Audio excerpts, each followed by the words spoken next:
வணக்கம். இன்றைய தினம் 13 ஜனவரி 2023. நேரம் வந்து சரியா 9 மணி 21 நிமிஷம் ஆகுது. இப்போதான் கேண்டில் முடிஞ்சிருக்கு.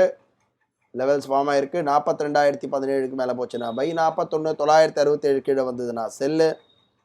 ஸோ வெயிட் பண்ணி பார்ப்போம் எந்த சைடு மார்க்கெட் போகுதுன்றதை பார்க்கலாம். நேரம் பார்த்தீங்கன்னா 9 மணி 36 நிமிஷம் ஆகுது. ஒரே கால் தான் பை வந்திருக்கு. ரோபோவில் பார்க்குறோம். ஆர்டர் புக்கில் கால் ஆப்ஷன் எடுத்திருக்கு 2 லாட்டு. ஒரு லாட் டார்கெட் அச்சீவ் ஆகிடுச்சு. டெர்மினலில் பார்க்குறோம் 42,300 கால் ஆப்ஷன். 2 லாட் வாங்கி ஒரு லாட் 500 புக் பண்ணியிருக்கு. டோட்டலாக 1,600 கிட்ட ப்ராஃபிட் இருக்குது. ஆர்டர் புக் பார்க்கலாம். தெரியுது கரெக்டாக 9:25 கரெக்டாக 31 செகண்டுக்கு எடுத்திருக்கு. 270 எடுத்து 291 கொடுத்துருக்கு. இப்போதைக்கு எம்டிஎம் பார்க்குறோம் 1,750 ரூபா 1,800 கிட்ட ப்ராஃபிட்டில் இருக்குது. வெயிட் பண்ணி பார்ப்போம். நேரம் பார்க்குறோம் 10 மணி 10 நிமிஷம் ஆகுது. பார்த்தீங்கன்னா செல் சிக்னல் எடுத்திருக்கு.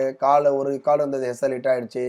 எம்டிஎம் பார்க்குறோம் 500 கிட்ட மைனஸில் இருக்குது. கொஞ்சம் வெயிட் பண்ணி பார்க்கலாம். மார்க்கெட் கொஞ்சம் சைட்வேஸ் தான் போயிட்டுருக்கு போல். வெயிட் பண்ணி பார்ப்போம்.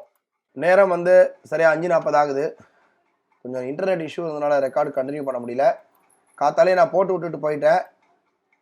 என்ன இருக்குன்னா ஹைப்ரிட் எடுத்து கால் ஆப்ஷன் சைடு ஓவரால் 3,000 ரூபா ரீச் ஆகிடுச்சு. நெட் லாஸ் பார்த்தீங்கன்னா இன்றைக்கி 2,965 ரூபா கிட்ட ஸ்டாப் லாஸ் ஹிட் ஆகிடுச்சு. இன்றைக்கி வந்து ட்ரேடு முடிஞ்சுது. இதோட திங்கட்கிழமை வந்து ஒரு புது ட்ரேடில் சந்திக்கலாம். நன்றி, வணக்கம்.